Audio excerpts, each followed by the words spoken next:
ठठो report लखा ॾिनो झिरकाई मूजिब ख़बर शेयर कयूं पिया।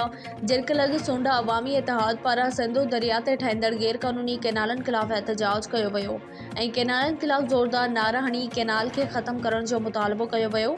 सोंडा लॻ समाजी वर्कर साफ़ी अब्दुल रशीद सोलंकी, समाजी वर्कर साफ़ी सैयद शेर अली शाह काज़मी जी अॻवानी में सिंधु दरिया किनारे दरिया ते ठहिंदड़ गैर क़ानूनी कैनालनि ख़िलाफ़ एहतजाज कयो वियो।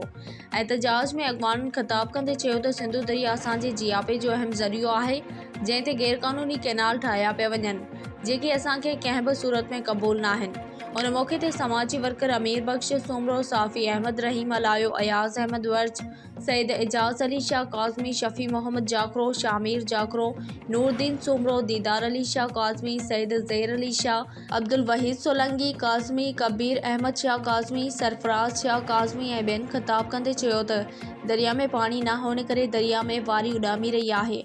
इंसान तोड़ी चौपायो माल उञ मरी रहिया आहिनि। समुंड सिंध जो लखें एकड़ ज़मीनूं गिड़काए वियो आहे ऐं वधीक ज़मीनूं समुंड जे पेट में वञी रहियूं आहिनि। सिंध में पाणी न हुअण करे सिंध जूं ज़मीनूं बंजर थी रहियूं आहिनि। सोंडा अवामी इतिहाद जे अॻवाननि हुकूमत सिंध ऐं वफ़ाक़ी हुकूमत खां मुतालबो कंदे चयो आहे त सिंधु दरिया ते ठहिंदड़ समूरा गैर क़ानूनी कैनाल ख़त्म कया वञनि ऐं सिंधु दरिया में सिंध जे हिसे जो पूरो पाणी ॾिनो वञे। ॿी सूरत में एहतजाज जो दायरो वसी कयो वेंदो।